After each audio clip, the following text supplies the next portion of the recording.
Welcome to 21st Century Renaissance, hosted by Bei Song, produced by Nova. Episode 3, Curiosity in the Art of Reimagining Scientific Discovery, with Rebecca Kamen. Part 2. Another part of your story, your journey as an artist in this intersection, was your earlier experience in China, a collaboration with a Chinese sculptor. Yes. Jiao Tong was from Chengdu, Sichuan province. What happened was I was invited to China in 87, and I was flown out to Sichuan province. I'd never been there before. And he was my host, and we just really hit it off. He spoke no English. I spoke no Chinese. But through drawing and, just being curious, we really came up with this idea of wouldn't it be exciting to collaborate on a sculpture that celebrated the scientific and technological discoveries of the East and West. And that was fascinating because a lot of stuff originated in China. And so I had access because of the research that I was there to look at things. And this was back even pre-computer. So this was like in the late 1980s. And I got to meet Joseph Needham in Cambridge, who was at the time considered the foremost scholar of ancient Chinese discoveries. And met him, he was 94. It was incredible. And I mean, I just feel so full of gratitude to have had these kinds of experiences and be the curious person that I am, and just follow through on them, because it's really enabled me to sort of build this richness in my life as a person and as an artist and also as a professor. I mean, I just love to be able to go out and share these experiences with others and try to inspire them, to be curious on their life journey. So that period in China, I wonder if you learned about Shen Kuo and Su Dongpo, who were we all know in the Western world, Leonardo da Vinci is the consummate polymath. So Shen Kuo and Su Dongpo back in the Song Dynasty, where a lot of the scientific discoveries and inventions were made, they were the Chinese Leonardo da Vinci's 300 or 400 years before the European Renaissance. Especially Shen Kuo, he was a mathematician, ethnographer, cartographer, astronomist, and he was I think he was the one who discovered the concept of true north. So he was very learned in astronomy. He was a hydraulic engineer. He had a government post as well, and in his spare time he wrote poetry and music, and he was an art critic. So it's very, very polymathic for sure. And so was Su Dongpo. Well, what's interesting to me, and I think when I think about scientific discovery, the Chinese and contributions, is the invention of the compass. And I have a wonderful, beautiful little miniature model that I purchased in China, is that without that, you and I wouldn't be here. Because it really was such a significant discovery in being able to find place, where we are in the world, in the universe. So that to me is really significant. And just, I mean, it was such an incredible time to be in China in the capacity that I wasn't just a tourist. I was being taken to places that most tourists never get to visit, to look at these just extraordinary astronomical instruments, which is always interesting to me, and just really trying to reimagine what precipitated that discovery, the same way I do that now when I'm in labs with scientists. What is the catalyst that makes this all possible? And to me, it goes back to curiosity. It's humanity of wanting to know and to try to figure out how things work. It's a shame that you eventually didn't get to make that sculpture garden that you both envisioned. But I was thinking, well, later on, you created this, the elemental garden,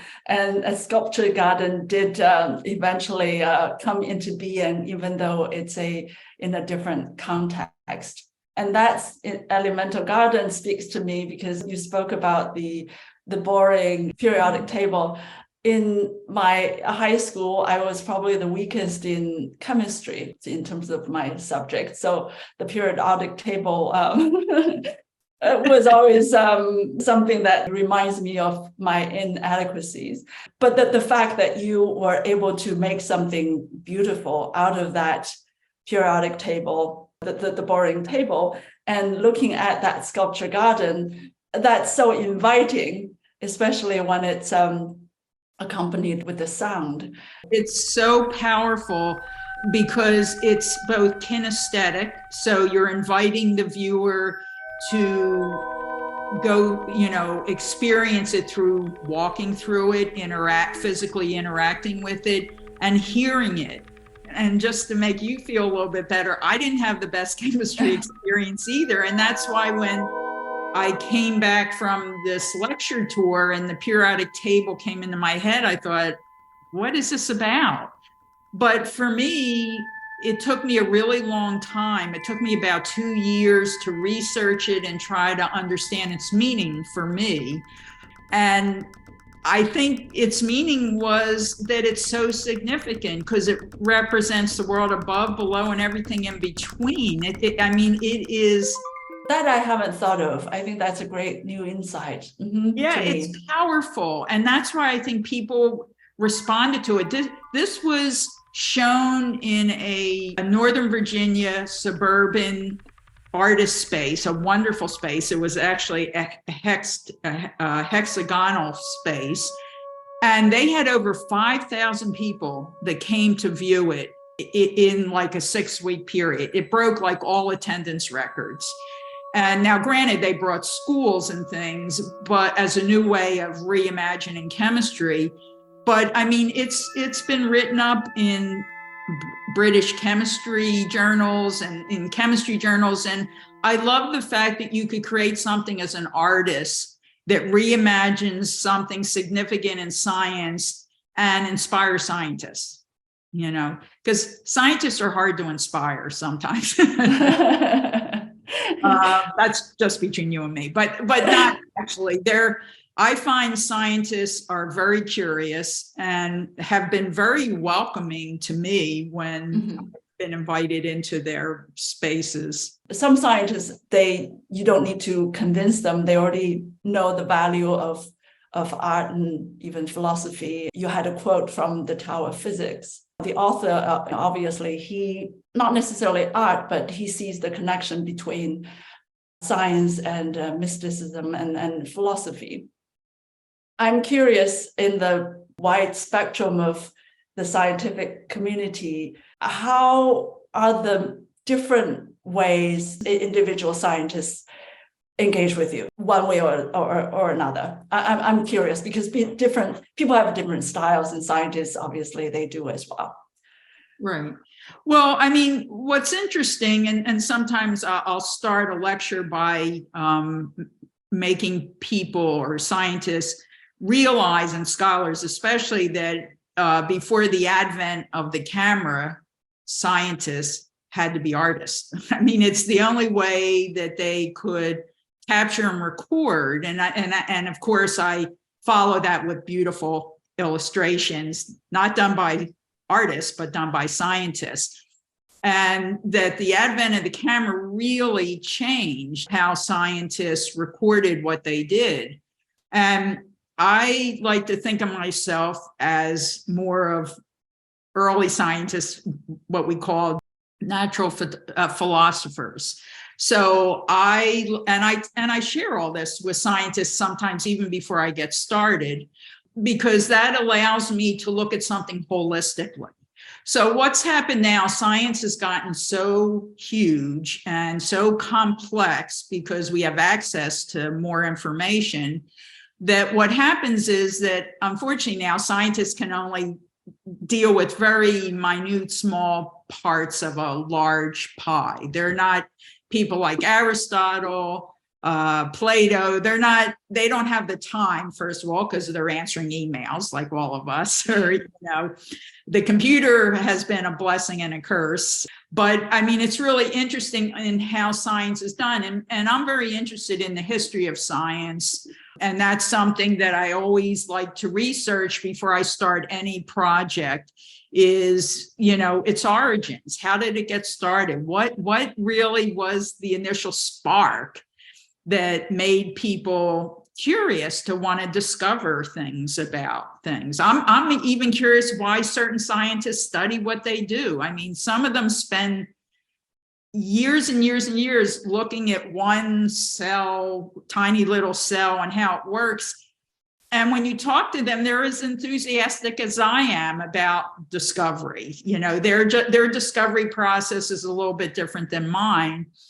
And I think that they appreciate the fact that even though I do not have formal science training, that I have that same passion and curiosity to discover. And that's what I think really is the conduit between what we do is curiosity and discovery. I think that's the thing that really keeps us getting up every day and going into the lab or going into the studio to see what's going to be revealed to us. Then figuring out through visualization how to share that with others. And I think what scientists have come to realize as an artist, part of the gift I come into the world with is I know how to visualize things. And when I show them what I create and what has inspired it, they seem very receptive of wanting to invite me in to work with them and to brainstorm. Actually, what was very interesting, the complex systems lab that I work with at Penn, one of my collaborators, I never had any idea what their feelings were about anything, about us working together. Scientists aren't always the most coming forward with their feelings about things. Some are, but not most in general. It's just not the way they're trained. And Penn did this beautiful article where they actually interviewed these scientists. And it was the first time I actually found out that working together helped them to really push their science further than they ever dreamed. And it was so interesting to me because that was never disclosed to me, face to face. I had to read about it in an article that the university was writing about this collaboration. Tell me more about that, because it's for people, when you say art and science working together, it's easy for people to understand art communicating science, because science is dry and but it's not distancing, and art makes it beautiful. And certainly, you have plenty of examples of your art making whatever field that you are interacting with more inviting and more beautiful. But what people don't naturally understand is how art can catalyze and influence scientific discovery. So if you could give some concrete examples of that, that would be helpful. Well, it's funny you should mention that now, because I'm starting a new project that I've been working on probably for about 5 years. And I always know when a project takes that long to birth, it's probably going to be pretty amazing, because that's what happened with the periodic table project. I wasn't sure what was going on with that. And then when it birthed, it was like, this is incredible.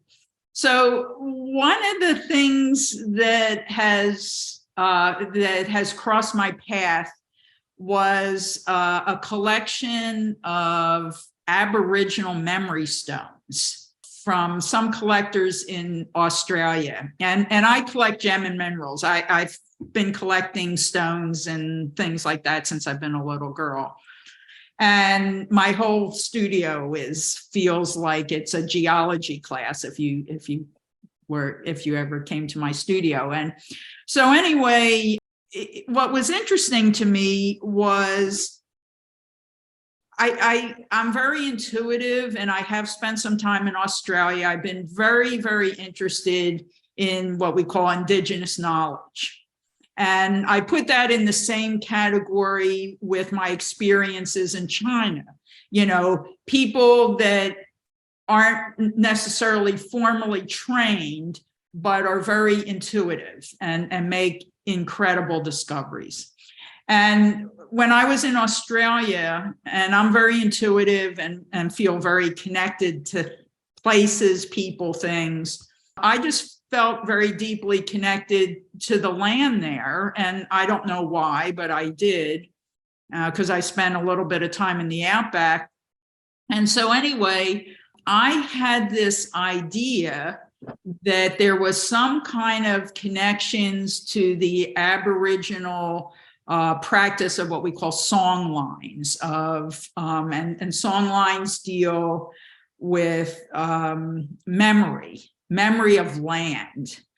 And I felt like there was some kind of connection with that and with the navigational systems in the brain, what's going on there. And so I'm in the process right now of sort of reimagining something that I can't even put language to yet. I'm just in the beginning stages of it, even though I've been researching it for about 5 years. And I'm very excited about where it might take me, because in doing some initial research, I ran into a woman who is a microbiologist or cellular biologist, who has really been impacted by Aboriginal paintings.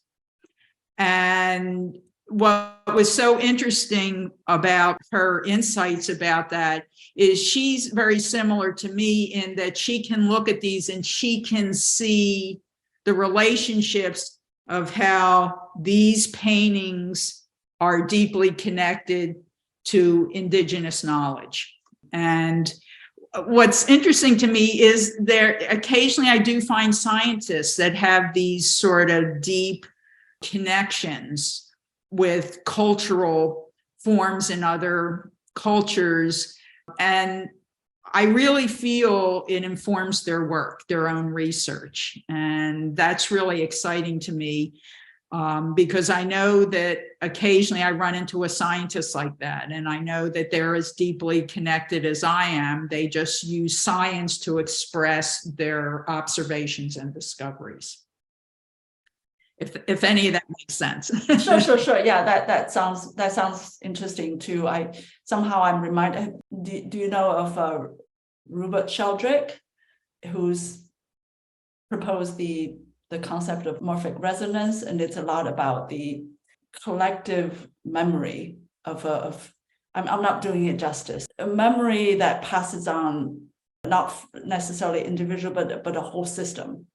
It's a controversial concept over the years, but it could be interesting to look at. And it could lead us to places we'd never be able to go to unless we were open to that possibility. I mean, I try to be open to everything, as crazy as it might sound, because sometimes there's a little kernel of truth, even in something that might be outlandish, that you can feed something else you're working on. So I try to be like an open portal as much as possible.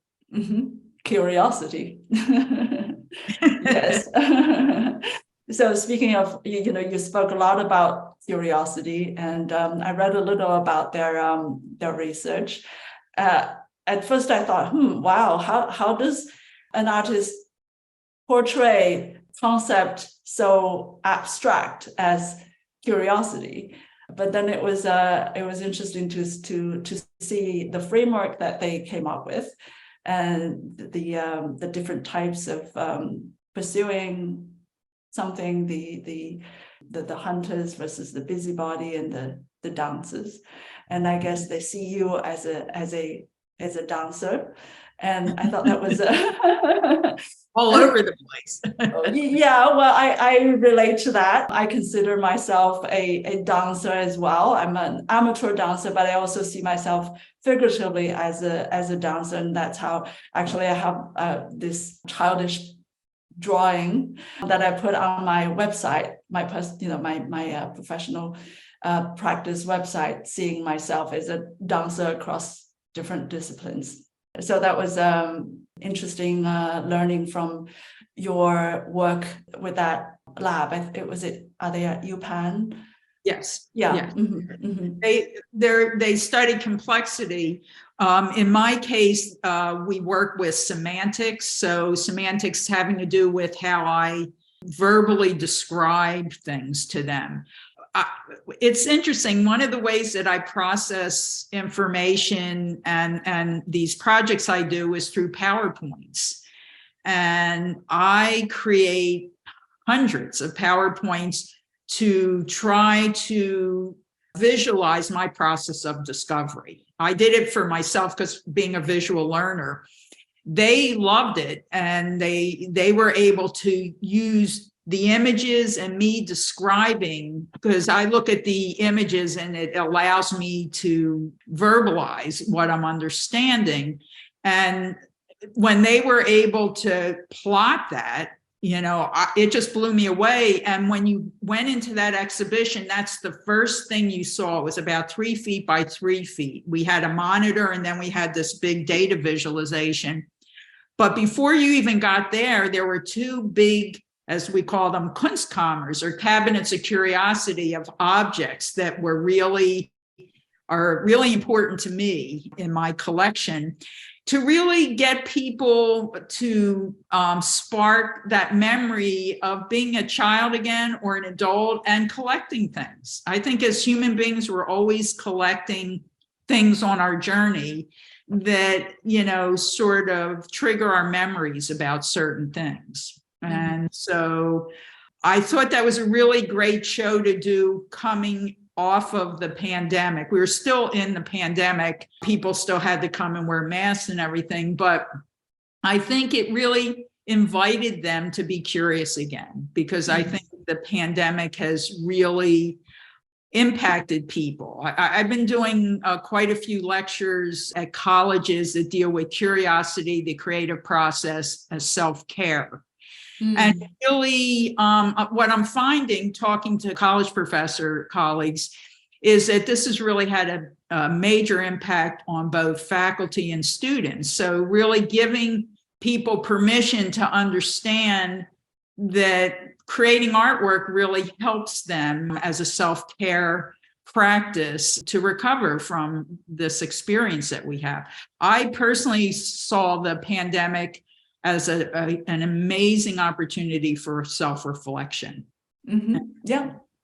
Encouraging people by showing them the art that I created to think about it for them in that way for themselves. Because I think, just reimagining just that experience is really important. Yeah, I fully agree. And that's why we had, during the pandemic, we had 2 seasons of what I called play shops, basically workshops that people come to play. And we were also experimenting this virtual environment to see whether that could be conducive to art making or creative practice, doing it together. And it was quite successful. Oh, excellent. And I'm sure it helped a lot of people. Yes, yeah, definitely the creative therapy. Creative therapy, there. Yeah. And the other thing we were also trying to tackle is, we speak of science being intimidating, and art makes it more accessible. On the other hand, art can be intimidating to a lot of people as well. I'm neither a scientist nor an artist. I'm more of a trained in business management and leadership, but I'm a proponent in my field of arts-based learning. So it's not necessarily becoming an artist, but using art as a vehicle for self-discovery, for well-being, for self-care, and also for you speak of the creative process and for innovation. But if you say art, among business students, they recoil, they push back, and they kind of cringe because they are not artists. They would say I'm bad at drawing, etc. So what do you think could be done to encourage people to engage in, whether it's art making or arts-based creative practice for whatever they're pursuing, whether you call it art or not, whether it's younger people or adults who do not have that, including myself, for example, who do not have any training in art. You're an art educator, but how for people who are not necessarily bought into art, how can you encourage them to engage with art making or using art as part of their personal professional life?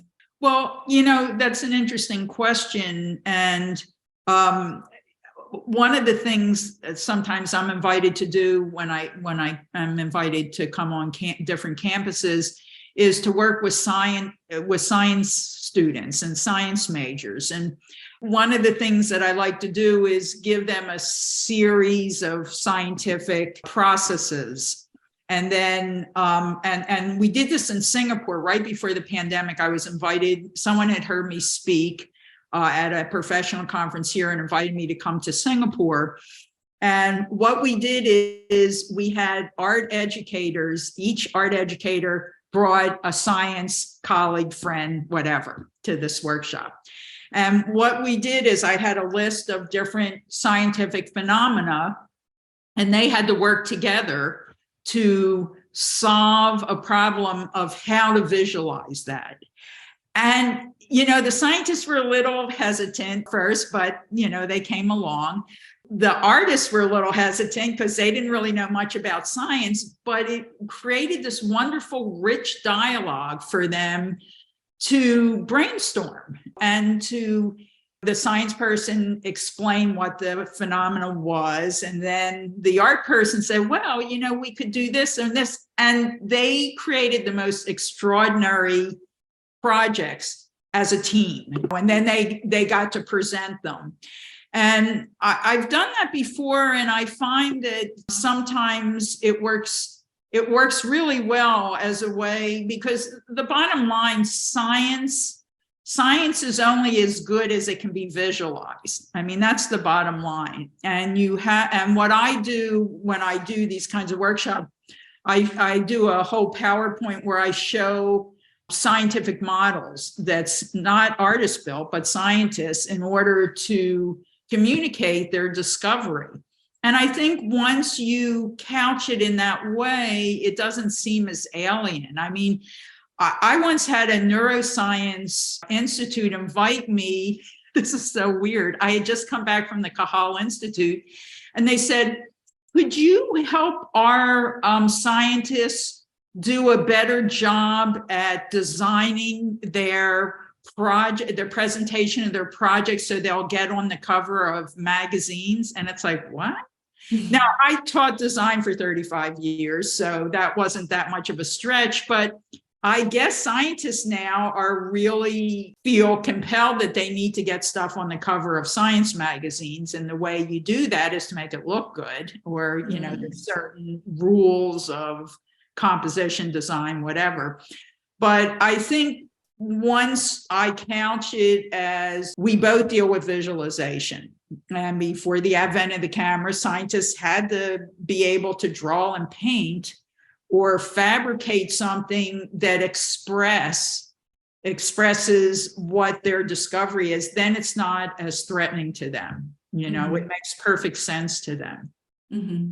Thing is, part of my practice, I want to really express the poetics of science. I mean, that's really important to me.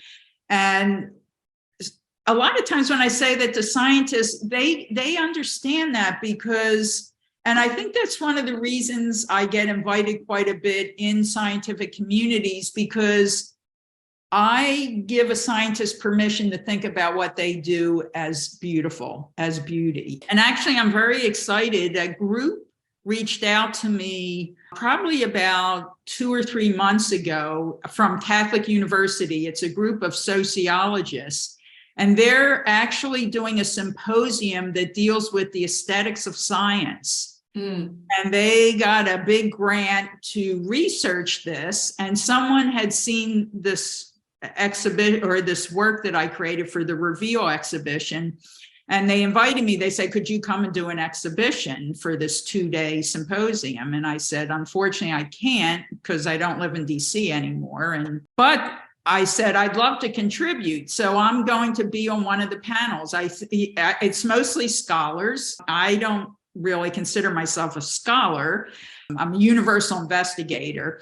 And so my panel is going to be discussing scientific objects and their significance. And I'm really excited about the PowerPoint that I put together for my very short presentation, because I feel at the core of what scientists do is that discovery is about beauty. And that's what the symposium's about, because they interviewed all these scientists all over the world about components of what they do in terms of beauty. And it was powerful. I mean, it was really fascinating to me that scientists and artists really are looking at the same things, and we're looking at it for its poetics and beauty. They might not use those words, but you can, when you talk to them, they're as excited for the same reasons I am. So,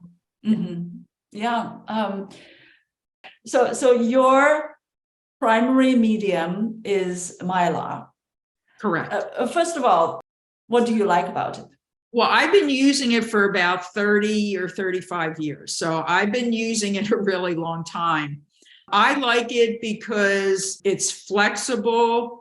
I can color it in a way people have no idea what it is. It's a very mysterious material. It's very lightweight. Like, for instance, I just finished up a project.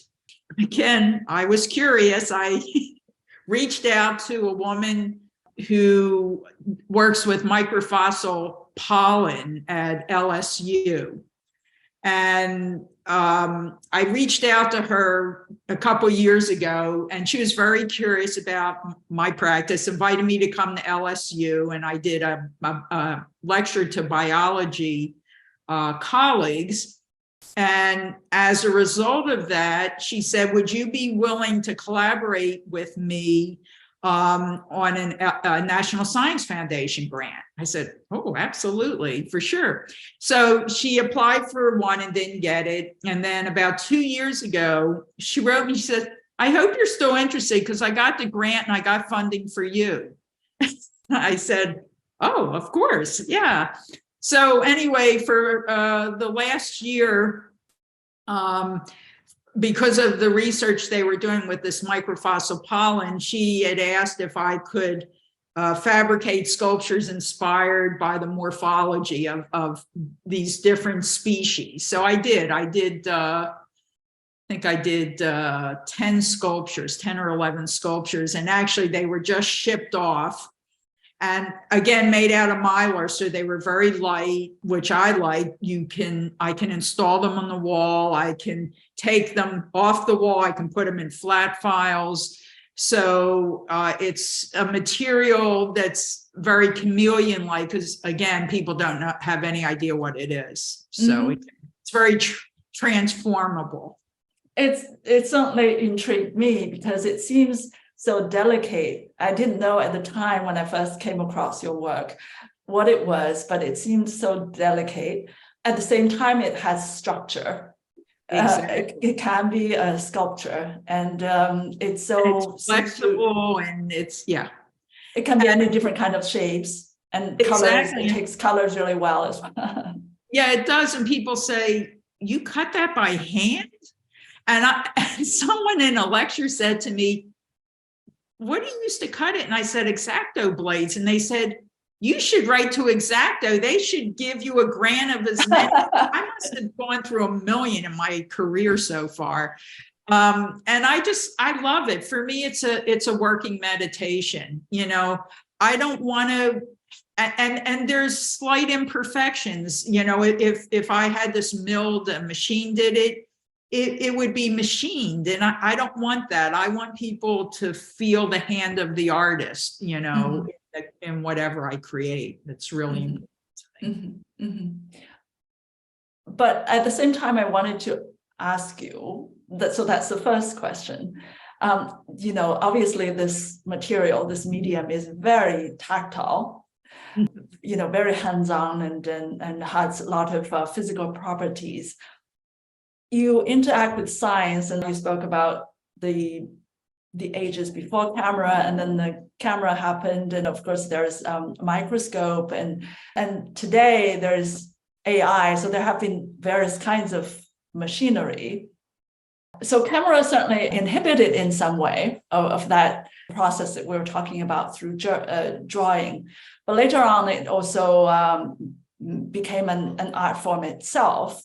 And some scientists use, whether it's photography or microscopy, to express their artistic side.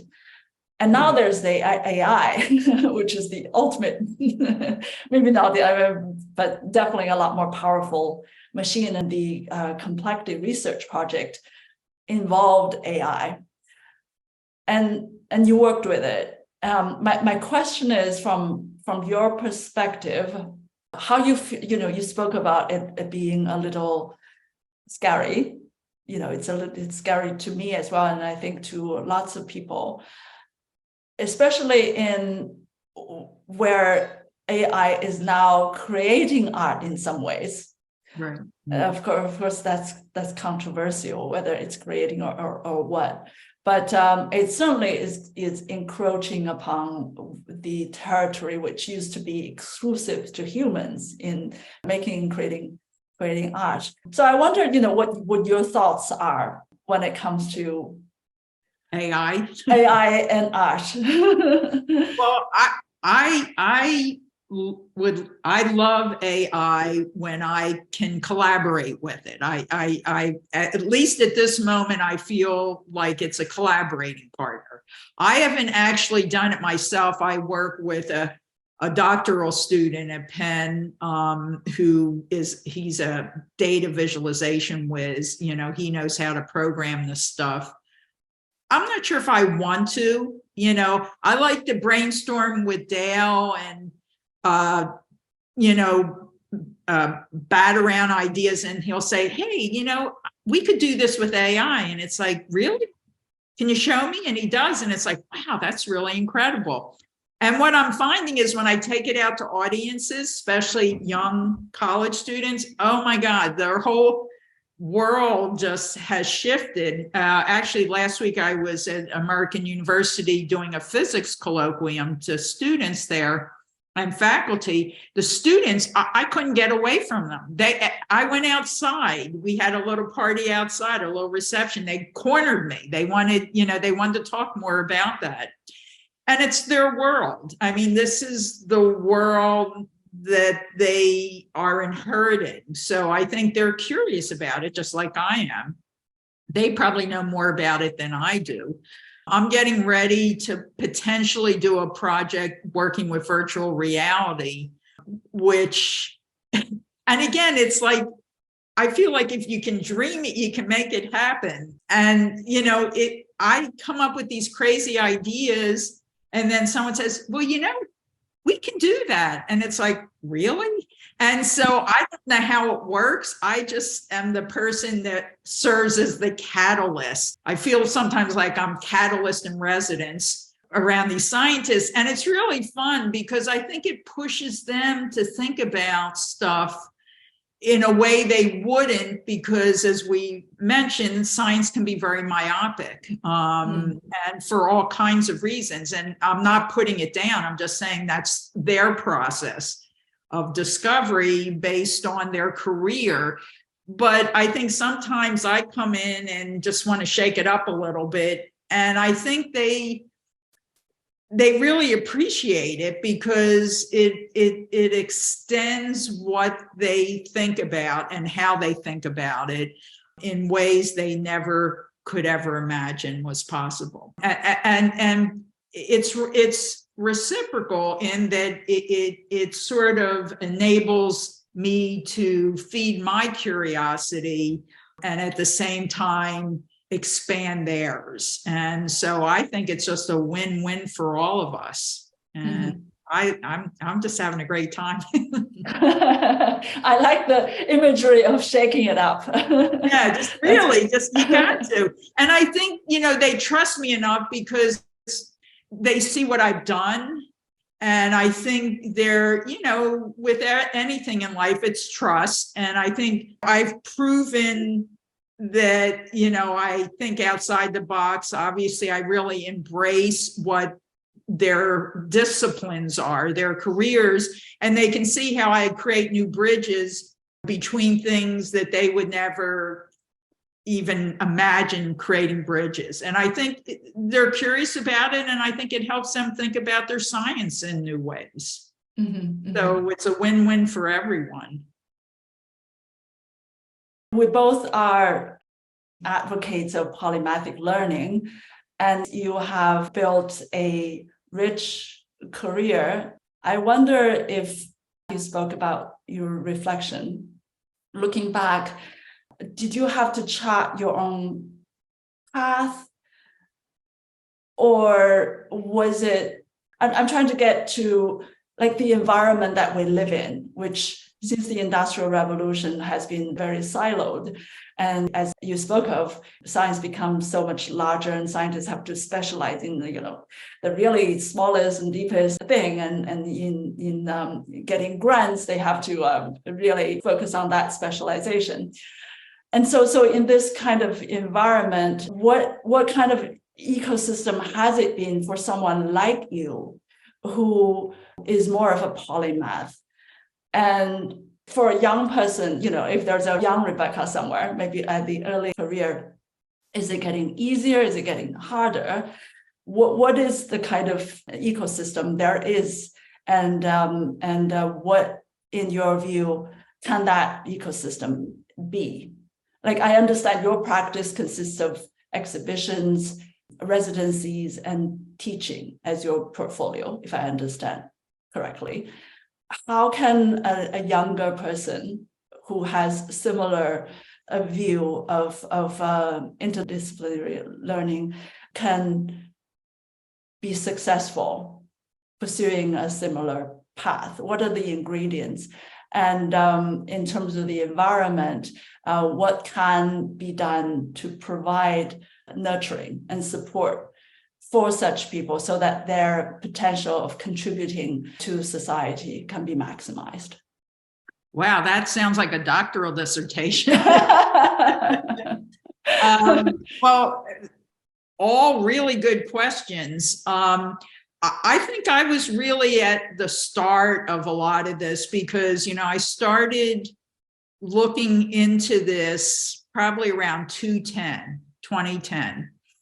And I had been awarded a professorship at the college where I taught. They gave me 2 years off to investigate this. And that's what got me to Harvard, MIT. It got me to a lot of different places.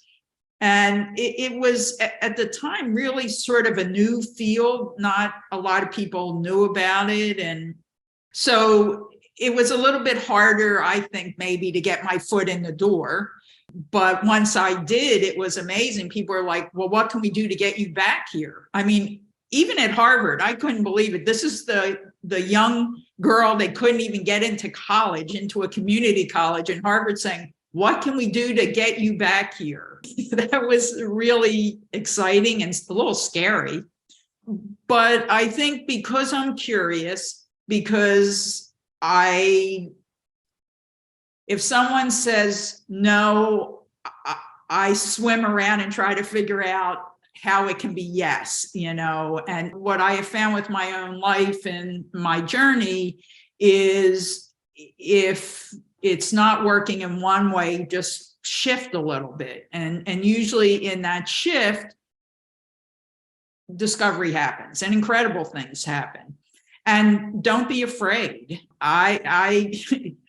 My early years were a lot of people saying, no, you couldn't. And I tell students, never, ever be limited by someone else's thoughts.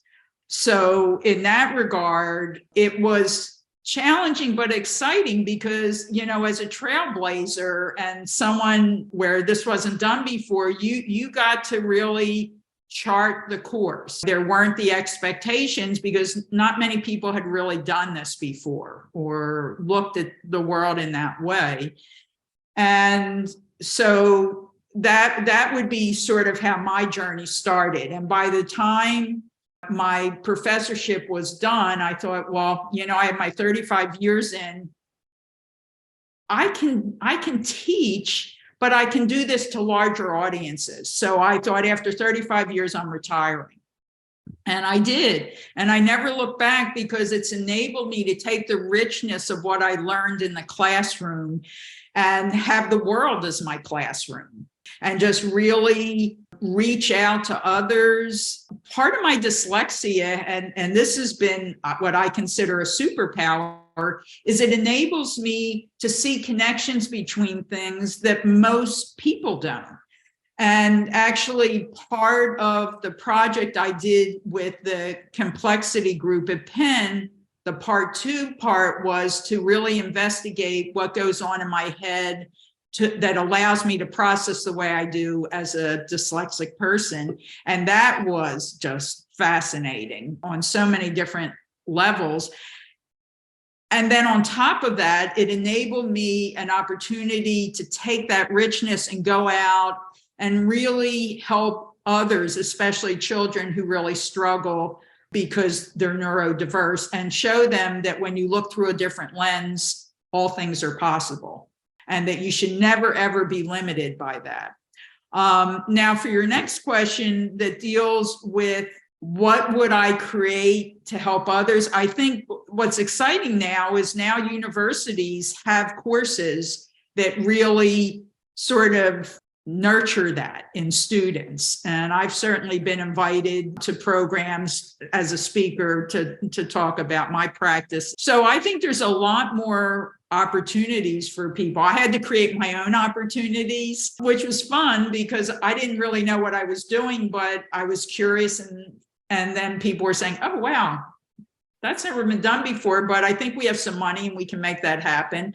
Now, a lot of these places are realizing that they can fund these kinds of programs and invite artists to come in to, collaborate with their other scientists. The other thing I want to mention, which is very interesting, and I've seen this in other situations, is in medical schools, and I know Penn does this as well in their medical school, is a lot of times they take medical students to art museums and lecture to them or teach them how to observe art.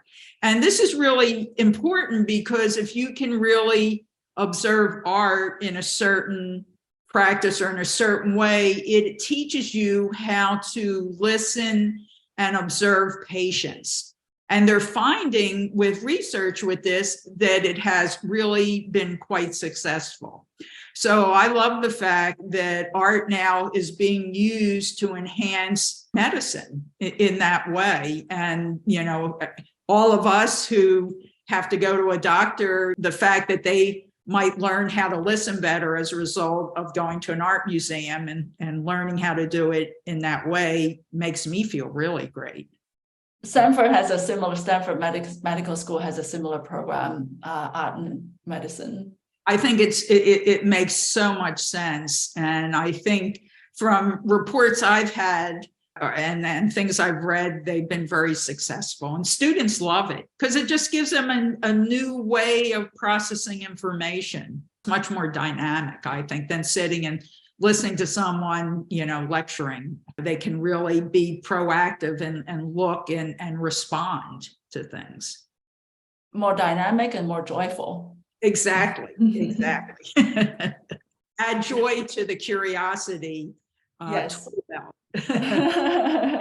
On that inspirational note, it was wonderful talking to Thank you, you. Rebecca. I'm glad we finally able to meet. Thank you so much for taking the time out of your busy schedule for us to have this really wonderful dialogue. I really got a lot out of our conversation. It was really a lot of fun, and I really enjoyed our dialogue. I look forward to future ones. Likewise. Like you say, when different fields, different experiences, different disciplines come together, all things are possible. Absolutely. Thank you. 21st Century Renaissance. Hosted by Bei Song. Produced by Nova. Thank you for watching.